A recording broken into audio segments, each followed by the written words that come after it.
Hello, everybody, and welcome to the Online Creators Association's Monday night stream. Tonight, we're talking about TikTok news. Just going through the Google News alerts, and I did forget to warn you that we were about to go live and leave the call on Discord. Sorry about that. Hearing you in surround sound was like a little alarming. Not gonna lie. Yeah. So we're doing Google News alerts tonight.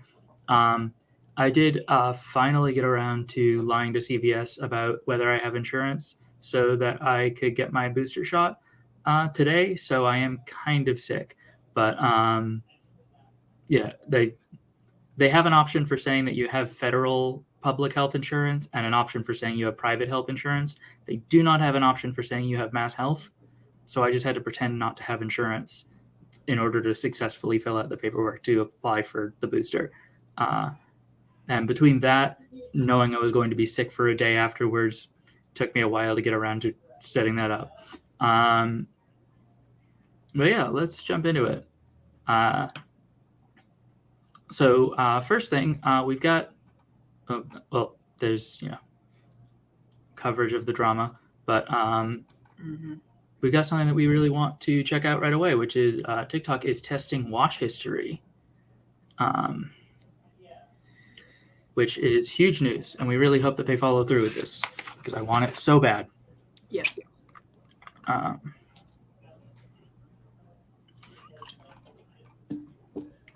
TikTok appears to be testing a new watch history feature that should save you from the mental anguish of trying to locate the video you could have sworn you saved, as reported by TechCrunch.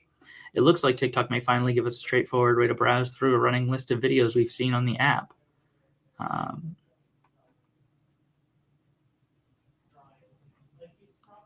What's that in settings? I'm going to check now and see whether I have that.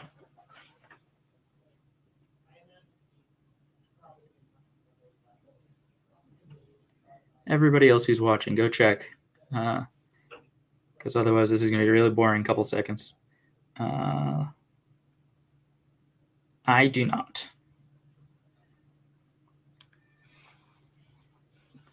It'll be interesting to see how they qualify a watch. I mean, I assume that it's just anything that you... I assume it's just like a record of what your feed was that day.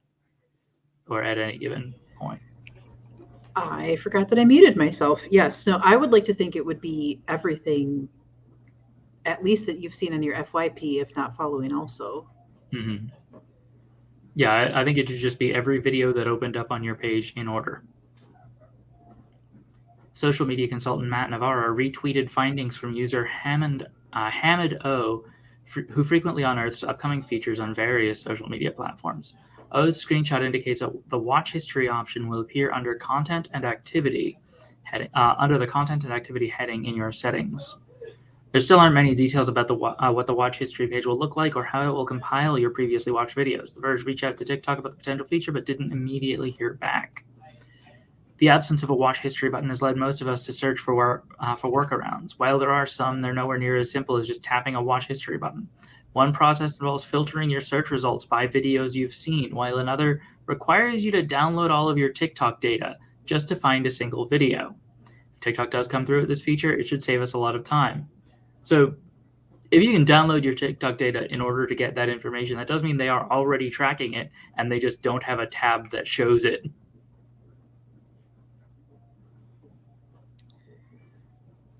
Because like right now, I think it'd be interesting to wait a certain amount of time before counting it. That sounds like a nightmare.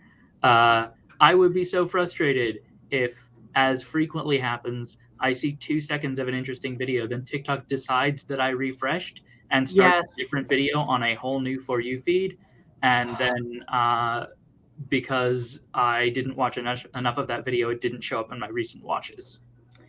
I have this stupid Samsung thing with the rounded corners here, and it is so easy to just barely touch the side of it when the app is open, and it's like it's completely gone. It's inserted me into somebody's live that I have zero interest in, or my For You page is completely refreshed, or I'm on my profile page if I hit it from the opposite side, and I'm so over it.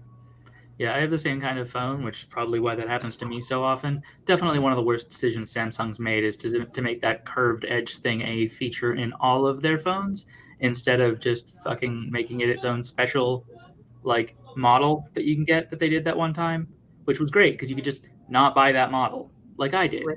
And then you don't have that dumb feature that doesn't add anything to the experience. It's very annoying. Yep.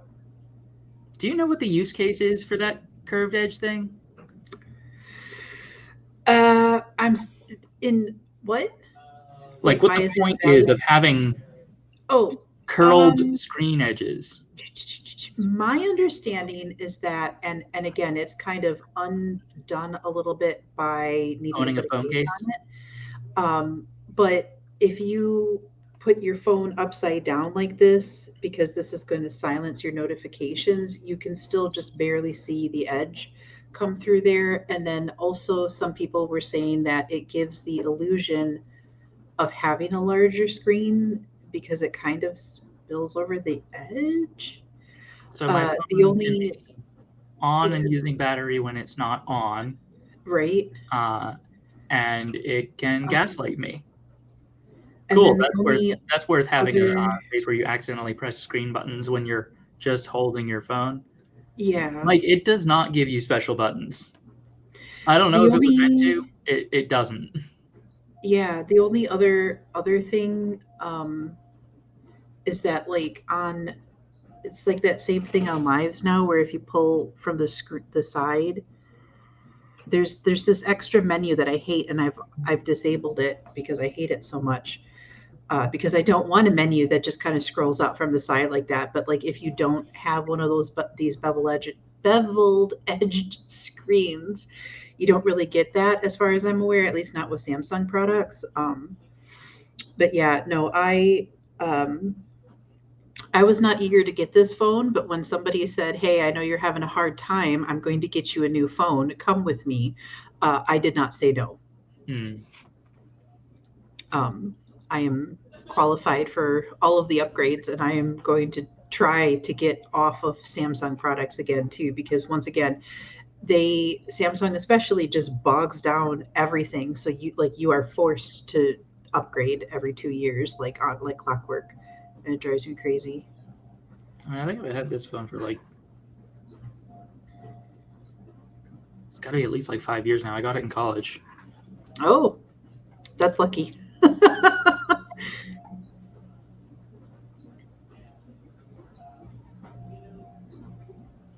Oh, Pixels also have the bezel. Okay. Yeah, I've been thinking about going with the Pixel because the previous phone, the phone that I liked the most since before I started with smartphones, was the Motorola Nexus from Google. I liked that one a lot. It did everything that I wanted it to, and one of the biggest reasons that I had to upgrade that one too was just because like it couldn't handle the new technology. I had several apps that they were like, you can't upgrade this app because your device is too old. I'm like, okay, just call me grandma. We'll make do. Excuse me. I'll be right back. Yep. Never mind. Anyway, yeah, I could talk about dumb phone stuff like all the time too. All right. So jumping into the rest of the TikTok news. Do TikTok sleep hacks actually work? Not about TikTok. TikTok bolsters anti-misinformation measures ahead of 2022 federal election. This one's about Australian politics. Still huge news that we definitely want to pay attention to. Social media app TikTok has followed in the footsteps of Meta to introduce a number of measures to mitigate mis and disinformation on its platform in the lead up to the 2022 federal election. In an Australian first for the app, TikTok has launched an in-app election guide with the support of the Australian Electoral Commission, reinforcing its commitment to provide access to trustworthy and relevant information for our Australian community. The election guide promotes the importance of being enrolled to vote for the roughly 600,000 eligible Australians who are not enrolled according to the AEC. Here, TikTok will redirect the election guide users to the AEC website to check their enrollment status and enroll to vote. The guide will also provide authoritative information on the election process, from where to vote and how to vote, through to preferential voting explainers developed by the AEC. This will be bolstered by increased fact-checking efforts on the app, in addition to TikTok's community guidelines, which already prohibit misinformation.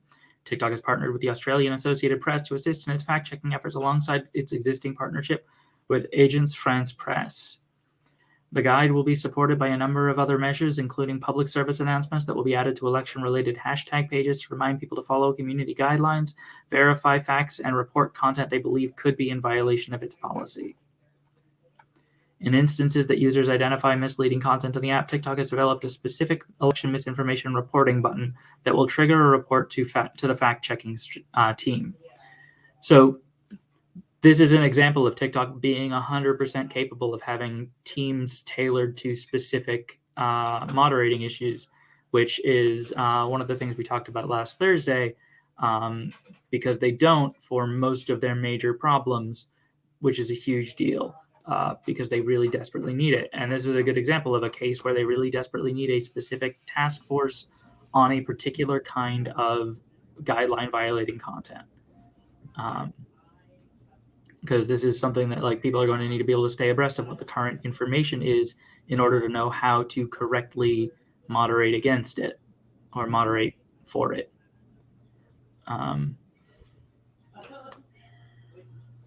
Videos found to potentially contain unverified information will be notified that their video is flagged for unverified content, and users who attempt to share the video will be provided with a warning that the content is unverified, with the intention of limiting the spread of misinformation. It is frustrating how badly written this article is. To help the AEC better monitor content, TikTok has created a direct reporting channel for the AEC to flag content it believes to be in breach of local electoral laws or TikTok community guidelines. Commenting on the AEC's new partnership with TikTok, AEC Director of Digital Engagement, Evan Egan-Smythe, said, "We're liaising closely with TikTok and greatly appreciate their collaboration in driving participation in the election process and on measures designed to preserve election integrity. We're excited by TikTok's election guide and its potential to be an important resource for the platform's community. The hub will help Australian voters on TikTok access credible, reliable information to enroll and vote." CEO of the app, AAP, Lisa Davies, said, "AAP has always been committed to factual, independent content and through AAP Fact Check. And we're also actively working to minimize the spread of misinformation. Our partnership with TikTok is a significant expansion of that work, and in the context of the forthcoming federal election, this will take on increased importance. In addition to these measures, TikTok also upholds a policy of not accepting paid political ads on its app," which that's a big deal that we haven't talked about in a while, that they do that they don't take political ads.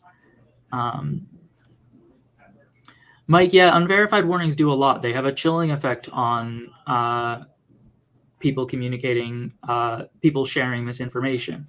For one thing, because some fraction of the people who were about to share something, probably a majority of the people who were about to share something genuinely did just take it as a good faith reporting, and being reminded that it's possible it's false will be enough to get them to not share it.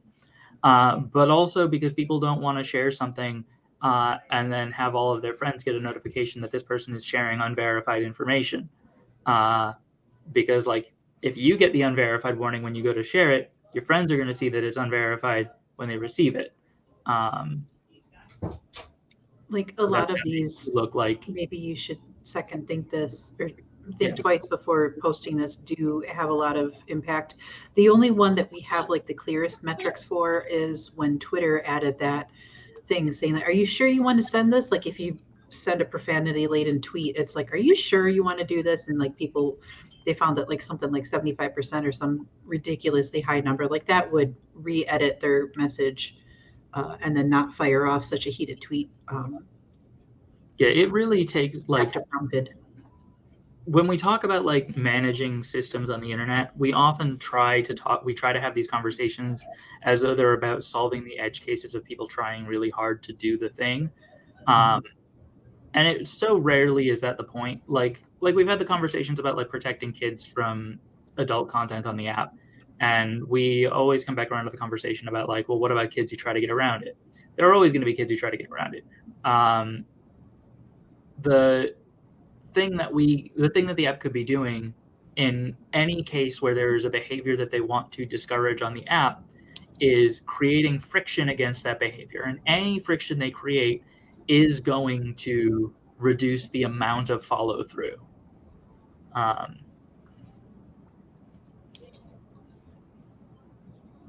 It's just like, it's basic like user experience design. Like if you add a click to something, you are going to decrease the number of people who follow through with it, even if the click is just like you click the button and then there's just like a verify box to say like to like actually send. It's like that would have a chilling effect. I just feel like there's a sentiment on Facebook, like Facebook won't censor me, but you're probably right. That's not the majority. Yeah, I think there's one issue with understanding how people relate to platforms a lot of the time is that we, the kind of people who are paying attention to what platforms are doing on a mechanical level, are not the majority, and the communities we're in and the attitudes those communities have towards the apps they're on is not the majority attitude. Most people don't have a strong opinion about the like political implications of TikTok's user experience design. Like people who are on this app for prank videos probably don't have feelings one way or the other about the moral legitimacy of TikTok having a "this might be misinformation" pop up. And there are more of those users than there are users in showing up to TOCA live streams. Yeah.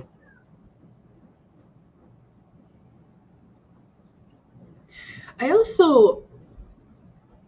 this is going to be like a little bit out of left field, but thinking also about the timeline and culture of Facebook versus the timeline and culture of TikTok. Because in the beginning on Facebook, there was zero censorship, like none whatsoever. It was all, or even if you want to call it censorship, because it's like, truthfully, it's more like proactive moderation, but which is like splitting hairs. But because originally you could just freeform whatever crap you wanted to put on Facebook, you could.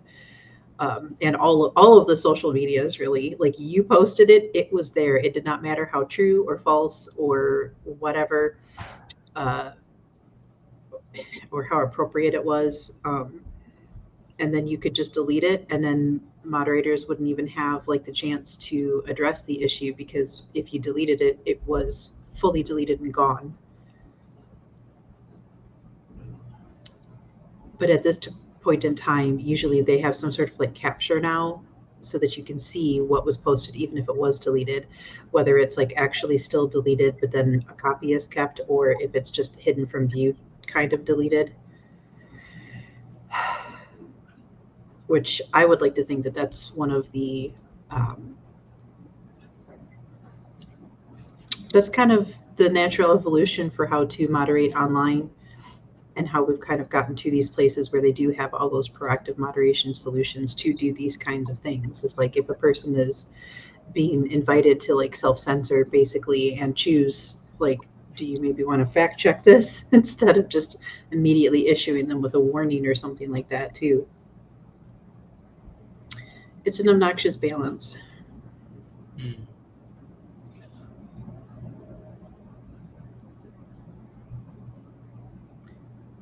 But yeah, this also gives me hope too, because I see this also as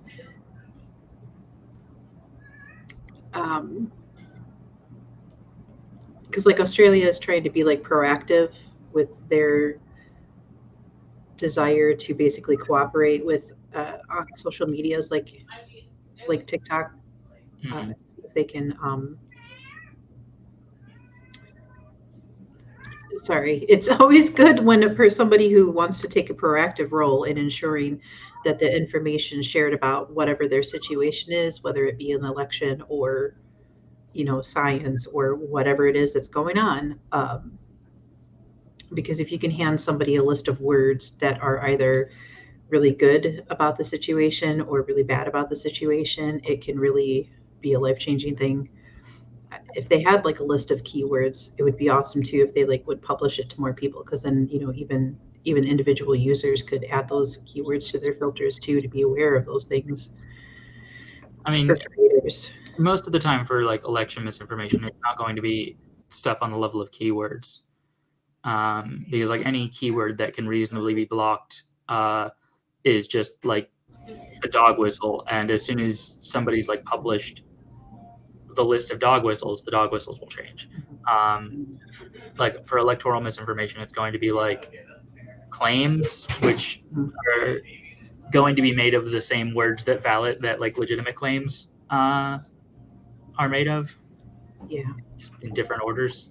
I was also thinking about like for like the pundits and whatnot on TikTok who want to talk about these issues and get that correct information out like sooner rather than later. It would be nice to have at least the good words list, like be able to be pushed to those people.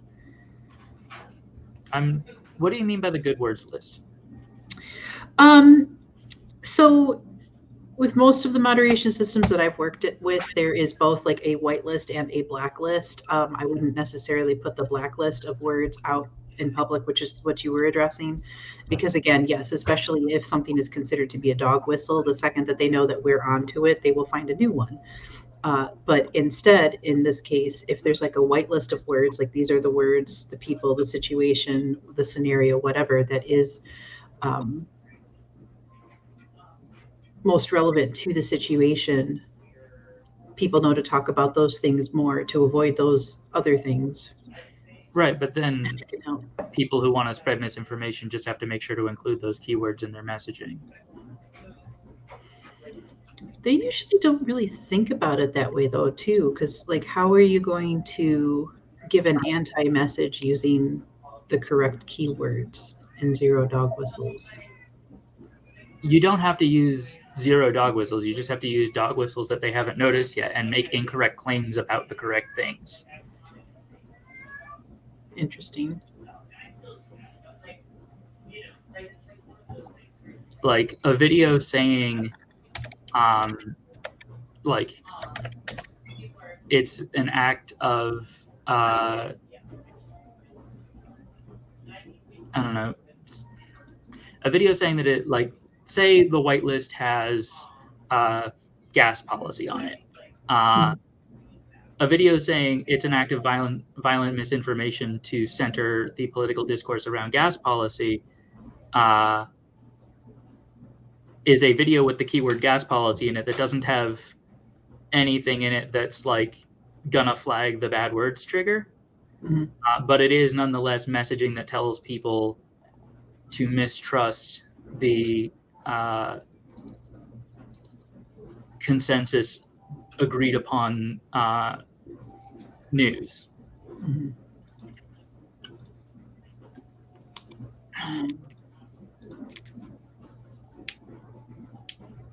It's such a broad topic.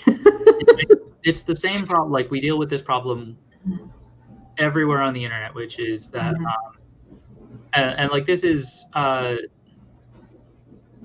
this is sort of the like the inverse of the conversation we were having earlier about like creating forces that have a chilling effect. Stuff that people like putting out resources that people can proactively use rather than putting out mechanics that will cause people to reactively withdraw from an undesired behavior is a lot harder to do, because it becomes a lot more relevant that there are people trying to break that system when the system is designed to amplify the influence of their behavior.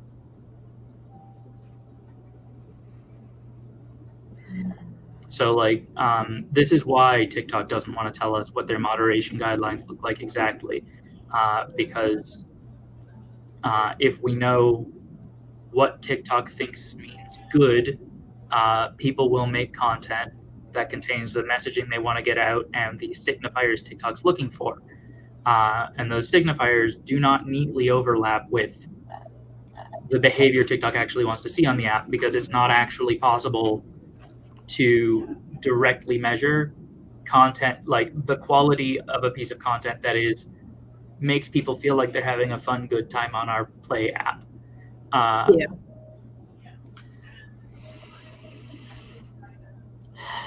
Are you familiar with Goodhart's Law? Gonna go ahead and say no. It's I'm not really familiar with like any of the big kind of like philosophy. Like I probably know the concept, but I never know that there's names to it. It's most frequently paraphrased as when a measure becomes a target, it ceases to be a good measure. The sort of like textbook example of this is school Right. testing. Like you test students to find out whether they are learning the material in a class. The theory being like you can't just ask them to repeat. You can't ask them to teach the class back to you. That's unwieldy. Right. But you can ask them a selection of about 10% of things you talked about during the semester, selected from all of the different things you talked about. And a student who learned about 80% of the material will get about an 80% on the test. But a student who learns 10% of the material, focused very intently on what's likely to be on the test,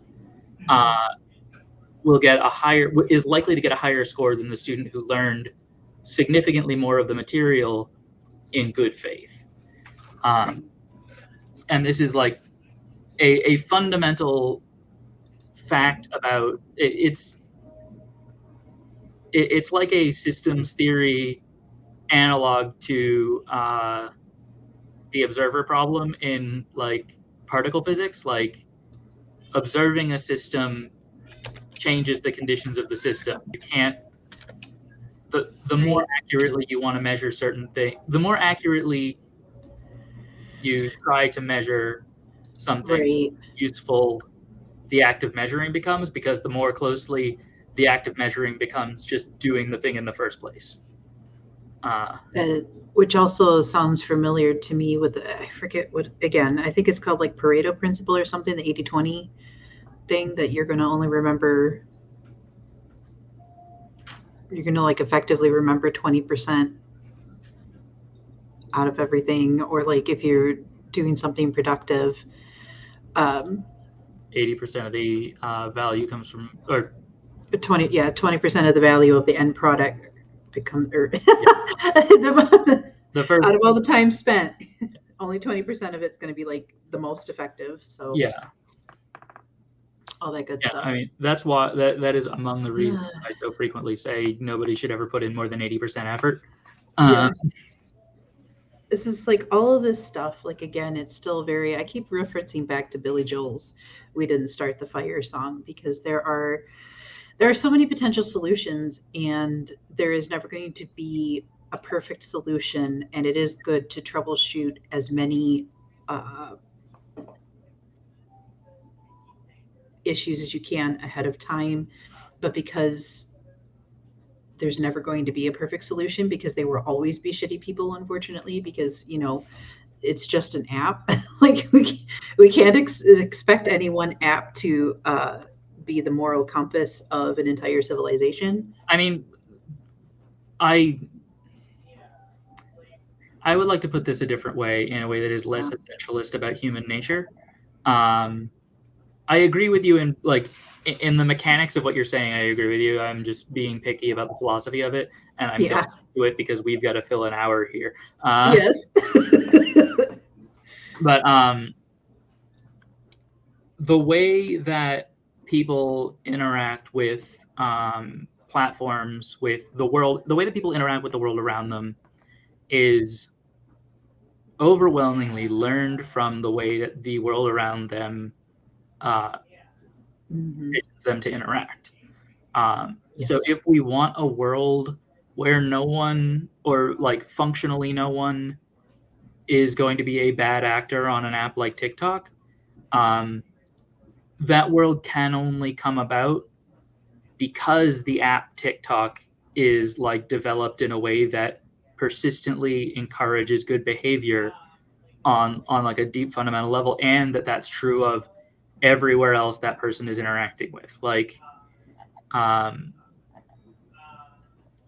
the models of behavior that our systems put out into the world will be reflected back into the way that people interact with those systems. Mm-hmm. I've been thinking about this a bunch because I went and saw The Batman yesterday, and that is what that film is about. But it's kind of the whole Batman series in a nutshell, too, though. I mean, it's... So I don't want to get too much into it because spoilers, but... yeah, I haven't seen it yet. I have so many movies to catch up on. I am reading the film The Batman as being meta-narratively about the character journey of the Batman from the last, like, 8 Batman films, like the dark, gritty Batman. Mm-hmm. Learning what is morally wrong with being that Batman and discovering how to become the Batman of the comics.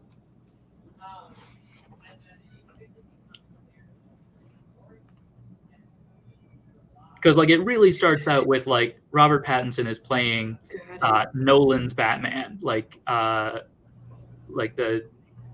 whole, like, beats up criminals in the middle of the night. I'm vengeance, Dark Knight dude. And, like, so they're trying to ease it back into, like, Sunday, not necessarily true Sunday morning cartoons, but not that it's Sunday morning cartoons, just that, like, the role of the all right, I am going to need everybody who doesn't want spoilers on Batman to mute the stream for, like, a minute.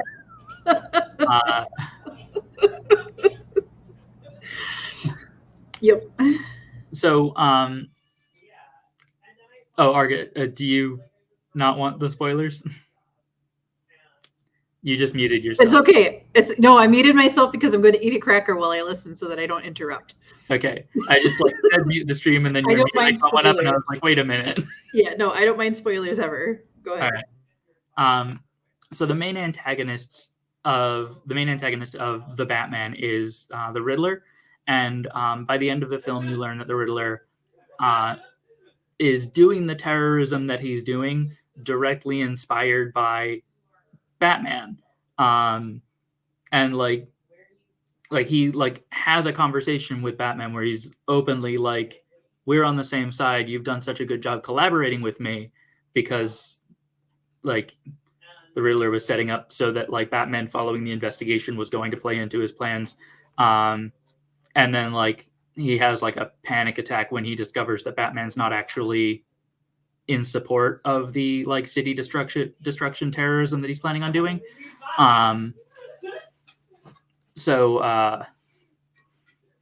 But, like, in that scene, like, Batman is learning that the way that he's been trying to improve the city by just doing violence to people that he thinks have made the city worse, that is putting the idea out there, and that is like prefiguring the behavior that the only way to make this city, the only solution to the way that this city is to harm people. And, like, the film, like, openly in text, like, in the text of the film, explicitly said out loud, and, like, concludes with getting vengeance on people doesn't change anything about the present. We need to be helping each other, and like, that is the path towards better, is, like, doing good things for each other and helping each other survive the terrible situations, not just beating up the people we understand to have caused or contributed to the shitty situations. So it sounds like the hero and anti-hero come into mind, as well as the concept of trying, again, you can't always,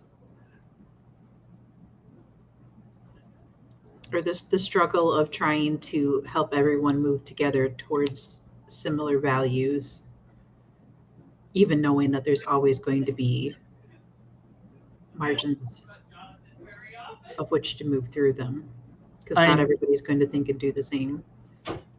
Yeah, I think the I'm reading it as saying that like the point is that the what it is you choose to do about the problems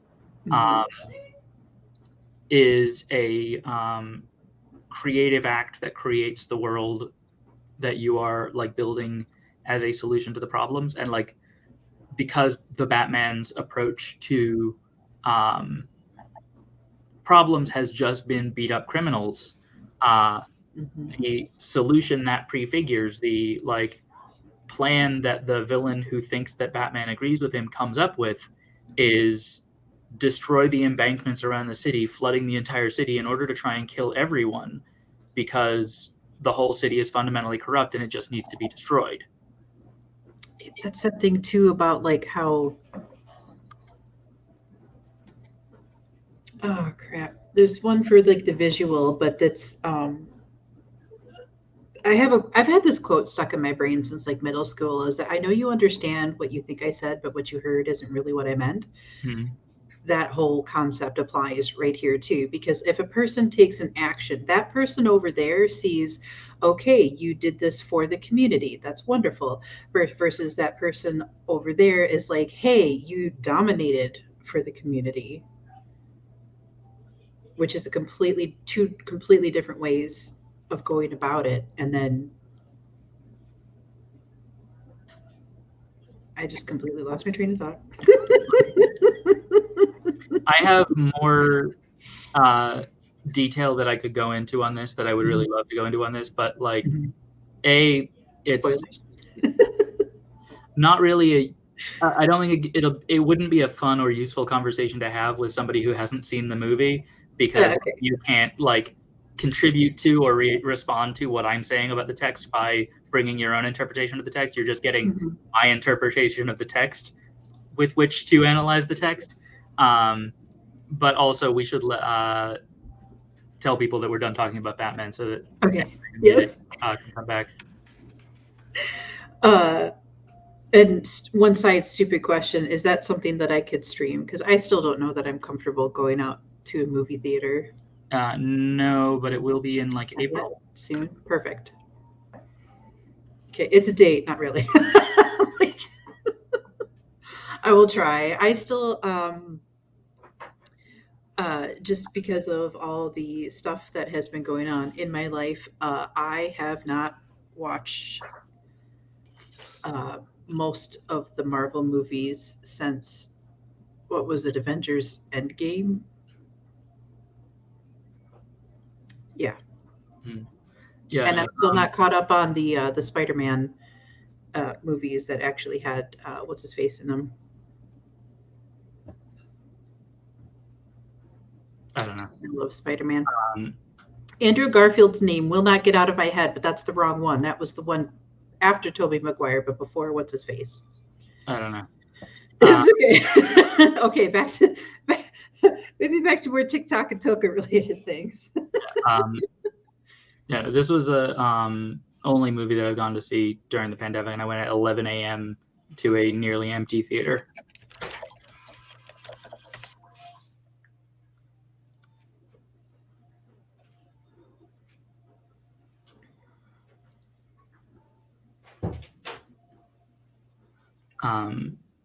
But yeah, let's jump back into the Google alerts. The Academy is using TikTok to star. Nope. Produces a short film. Beta testing for ads in search results for selected partners. If you happen to be a TikTok marketer, then you'd be delighted to note how the platform is now launching search ads for some of its selected partners. The new consideration came about this week when users spotted beta testing for ads, which is another way to reach more users of the platform through commonly used search words. A brilliant example was recently provided by one digital ads expert who explained how it really works. David Harmon revealed how the ads would now come with a new sponsored label. This would appear right above all the other items searched for in the listing section of the page of the search results. So Google search ads, but on TikTok. Cool. Great. Is that the example of it below? Yeah, somebody searched skincare routine, and the first video that shows up is a sponsored post about skincare. Okay. In beginning, the image definitely helped understand what was being displayed there because it's like, oh, it just looks normal. Yeah, no, the other search results are just normal search results. Got it. Which, again, I'm not even mad at that. I would be more, I would actually appreciate if they're going to show more ads when you do a search that hopefully, because I've gotten chained through 3 sponsored TikToks in a row sometimes. But I'm always like, is it really sponsored? Because these TikToks that I'll see with the sponsor tags sometimes on them, I'm just like, what possible value could anybody be pulling out of this particular TikTok? Like, I'm completely lost. Because I came across one with a person just playing with their cat, and they had just, cats of TikTok basically um, as their hashtags. They did not have hashtag ad in the captions, which again, if it is, Oh, then it's probably somebody who did that thing where you can pay TikTok to boost your video.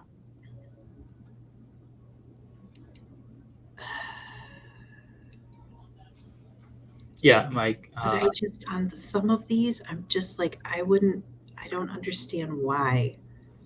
I mean, the fact that you don't think a content is worth boosting doesn't mean its creator doesn't.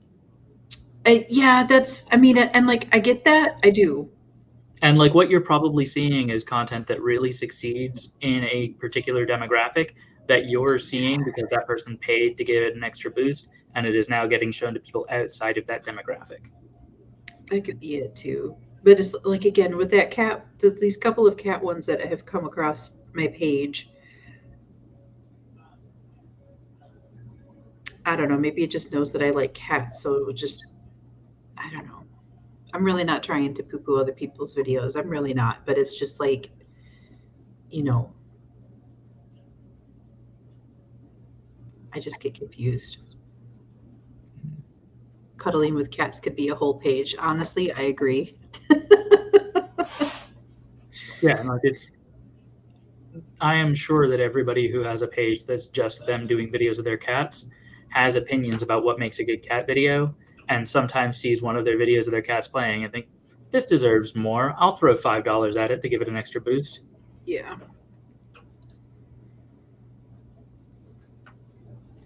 All right, let's jump back to the Google alerts.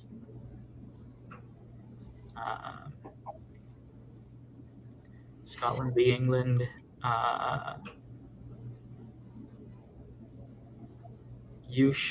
Pal and TikTok embark on strategic partnership targeting Gen Z luxury consumers. Do we care about that? I feel like the headline says it all, to be perfectly frank. Like, we care, but Yeah, also I feel like the headline says it all. Yeah, like we care about knowing that TikTok, like about what partnerships TikTok is pursuing. I don't think that we care enough to read the article about it. No. Like that. That is a perfectly useful tweet for us to see. Yeah. I mean, I'm kind of curious about what Gen Z targeted luxury items consist of, but I have a feeling that they're not going to actually say it in the article, so we'll find out once we start seeing them. I mean, I assume either influencer shit or rich kid shit. Yeah. Yeah, stuff we already know, Gucci and whatnot. Does this viral concealer TikTok hack really work? TikTok launches in-app voting guide. We saw that.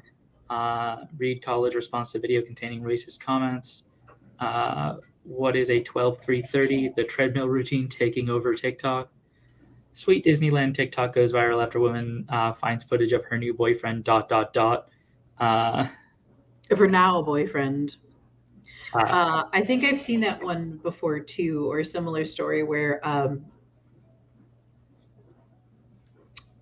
somebody had a picture taken at Disneyland as a child, and their now spouse was in the picture, and they were both there, completely separate family units, never met before or anything, but they realized in reviewing I've the seen that images. story probably like 6 or 7 times in my life. Like, it's weird. Disney is enough of a like pilgrimage for middle Americans that it's entirely predictable that that's going to happen sometimes, but also it's a weird enough thing to happen that it goes viral every time.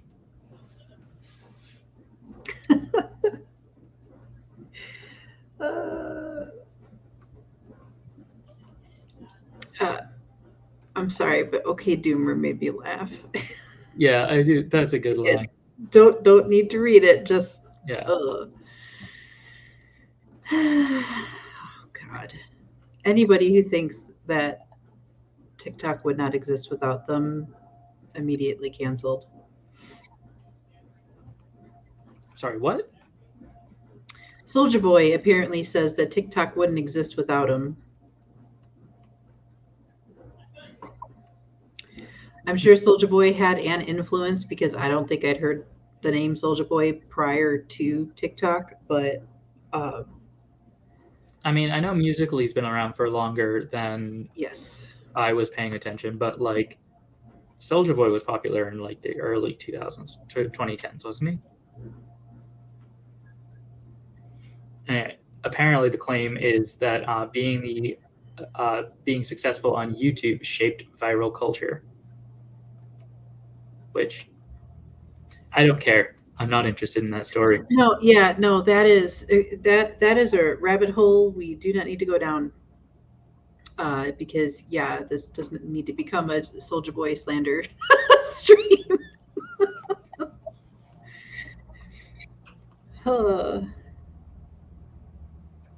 Oh, and now we're into like the same updates that we were reading last week about TikTok's moderators moving forward with all of that good stuff. And oh God, Carol Baskin, like, oh my God, I'm sorry, they're working way too hard to.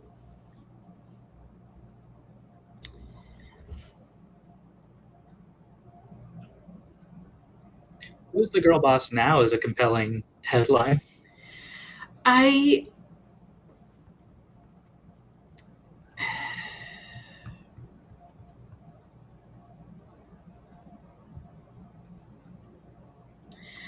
don't know how I feel about that.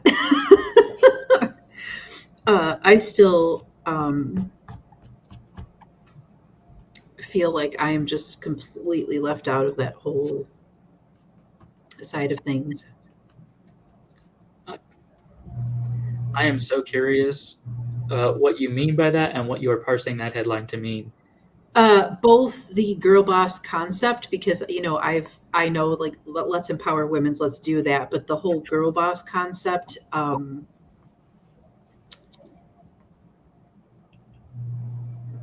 feel a little bit left out on that whole situation, but I don't need to be included either. You know what I mean? And then, but then it got kind of like memeified instantly. That's how I more so became aware of the term girl boss. It was not as a term of empowerment towards, helping women like succeed in like leadership positions, but the whole, it looks like somebody girl bossed a little too close to the sun. Like it's now a replacement for Icarus. Yeah, I mean, if I recall correctly, Girlboss as a concept was being mocked the day the book Girlboss came out. There's a book called Girlboss? Yeah, that's where the term comes from. Somebody wrote a book about... Okay, see? Yeah, no, it was a, like, it was the most Girlboss book. It's in the genre with, like, Lean In and the... like Ariana Huffington's TED Talk about sleeping, like. So like just for 2 seconds, we'll just dive into, like, I am female, but like I do not do most female-y things. Like I'm allergic to makeup, so I don't wear it.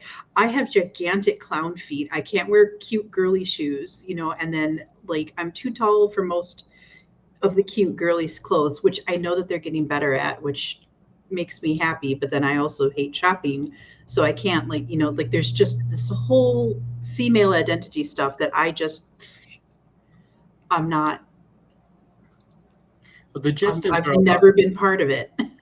the gist of the premise of Girlboss is just that it's the idea of pursuing women's liberation by having women achieve success as capitalists and be just as Right. successfully exploitative employers as Right. men can be. Because I thought it was like also very directly referencing people or women who uh, MLMs, multi-level marketing type things, like, Yeah. oh, sorry, girlfriend, no, we haven't talked in like, a decade, but hey, would you like to buy my supplement stuff? Yeah, no, that's very associated with it because MLMs sell a lot of women on the idea of joining an MLM by selling them that fantasy.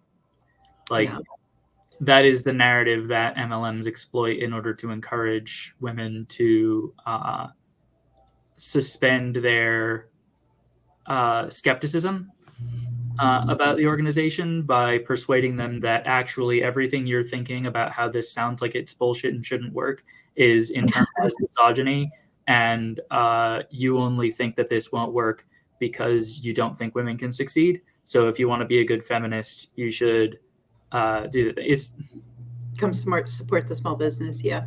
Hmm. I don't even remember the name of the company, but the last time I attended one of those, I bought like $100 worth of jewelry, and I'm like, it's the only like adult lady jewelry I own and probably will ever buy. It's lovely. It's in one of my drawers. I've worn it maybe a dozen times. I need occasions.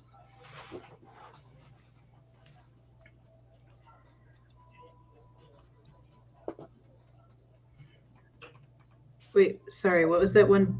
Buzzfeed records a profit? Or Buzzfeed, is it records or records a profit? Must BuzzFeed be. records a profit but must adapt its business model to include TikTok and Instagram. Do you want to check it out? That I'm a little bit interested in because the crossover between Buzzfeed and BuzzFeed's first quarterly earnings report since going public came as the company announced leadership departures and new staff buyouts. BuzzFeed became the first digital-only media company to go public last December.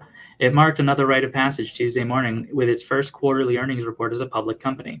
As is often the case with these reports, BuzzFeed's was a mixed bag. It did record healthy revenue growth, 24%, for the full year of 2021 and a profit. On the other hand, CEO Jonah Peretti conceded the company is facing a tough challenge and some revenue declines and potential operating losses this year. The reason? Its young target audience is moving away from Facebook to newer platforms like TikTok and Instagram. BuzzFeed is adapting by producing more short-term videos. That builds audience and engaged time with the content. However, the added traffic does not yet generate significant advertising or commerce revenue as its display on Facebook has done. Separately, BuzzFeed announced that Mark Schoofs, editor-in-chief of BuzzFeed News, is leaving the company. Samantha Hennig, who runs the business side of that division, will take over as interim editor-in-chief.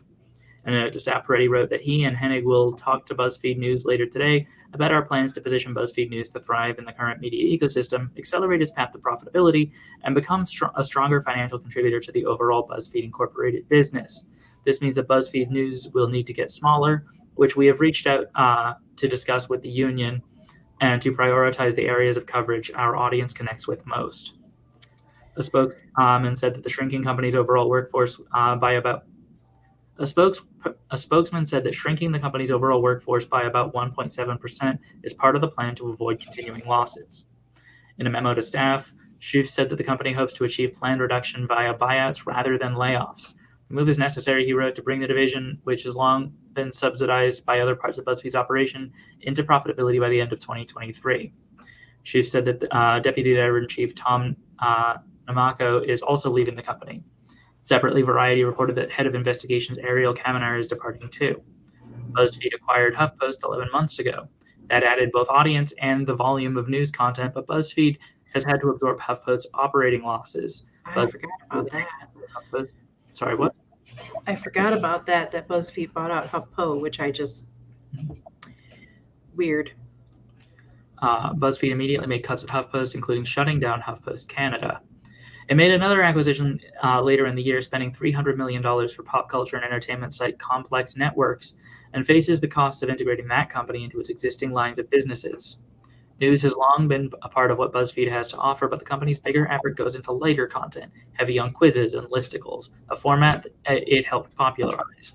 Mhm. BuzzFeed's initial public offering in December did not go as hoped. The stock was priced at $10 a share, but in the space of a week fell to half that, where it has remained. Now, with all of that additional context, I'm really not surprised because it looks like most media is working on doing that. Like I wish you could have seen the look on my face when I found out that NPR is now on TikTok. Mm-hmm. And that all says a lot. I actually wondered, you know what? No, I didn't. It wasn't. I wouldn't be surprised if, in short order, these news type things, because like V is over on LA Times page and whatnot too. But for the actual like news places like LA Times, Yahoo News, maybe NPR, maybe even BuzzFeed, that they would program an option so that they could like link the article into the TikTok so that like they do sometimes with the advertisements, that it will take you to like the landing page to buy that product. Instead, it would maybe take you to a landing page to read a text article instead, which I actually think that might be a useful integration for the website, especially tying back into our previous original-ish conversation about how can we really battle misinformation on the app? Well, let's take them directly to credible sources. Mm-hmm. Yeah, that's really interesting. I still my other comment too about BuzzFeed versus like HuffPo. I I'm always surprised when a company that seems to be more traditionally professional is bought out by a non-traditional kind of new media place instead, because it's like even just 10 years ago, the thought of BuzzFeed being the one to be buying out a news source such as HuffPo, people would have laughed a lot, hard, for a very long time. That sounds like it to be like the other way around. I know that like HuffPo performs the affect of being a much more respectable news source than BuzzFeed, but that makes perfect sense to me. Like they are the same caliber of media. BuzzFeed is a better journalism source, if anything. Mm-hmm. Yeah, I started hanging out on BuzzFeed for the listicles and the quizzes, and then I like rocked that for 3 months, and I've never looked back. Mm-hmm. So I haven't seen any like recent like articles or anything. So like if they have fully moved over into like being a true online media source for all sorts of news, I did not know that. I usually still get my news. If I'm getting my news, it's either from BBC or NPR. I'm boring. BuzzFeed has done some really significant reporting in the last like 5 years. Like broken a couple of really big stories. Sometimes broke some really big stories because they were a little bit reckless with the source while other organizations were working on vetting it. But yeah, definitely like HuffPo is. Did they turn more tabloidy, maybe? No, it's just they're not very. They've never been very rigorous, and like they've just never done a very good job of making sure that what they're saying is true. And I don't know that I was ever really aware of that, because like I'd read a few HuffPo articles, but I was never like, I never went, you know what my news source is going to be today? Huffington Post. That's it. Yeah.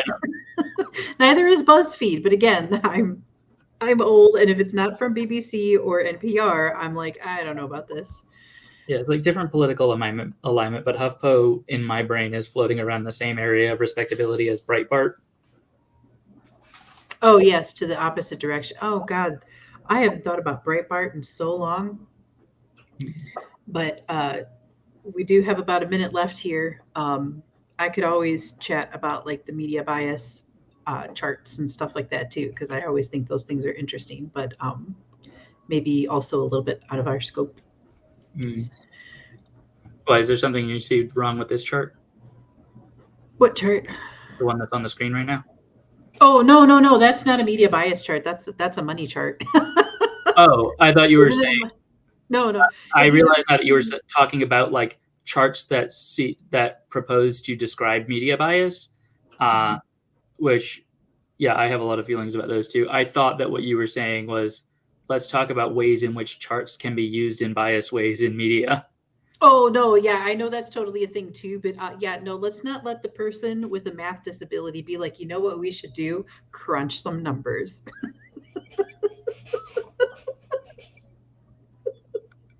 It's all going to be wrong. All right, it is 9 o'clock. We are going to get going. Thanks everybody for coming. Have a good night. I feel like we got through a lot of really interesting news today. Oh, wait, one more second. Patreon. Yeah. Discord. There are currently 2 people watching. I assume that they both know That's about okay. Hey, we're doing, just in case somebody watches the reruns and is like, what the hell is this? They'll still know where to come. Yeah. Well, yeah, if you're watching the VOD on YouTube, our Patreon and Discord are both linked in the video description. Have a good night.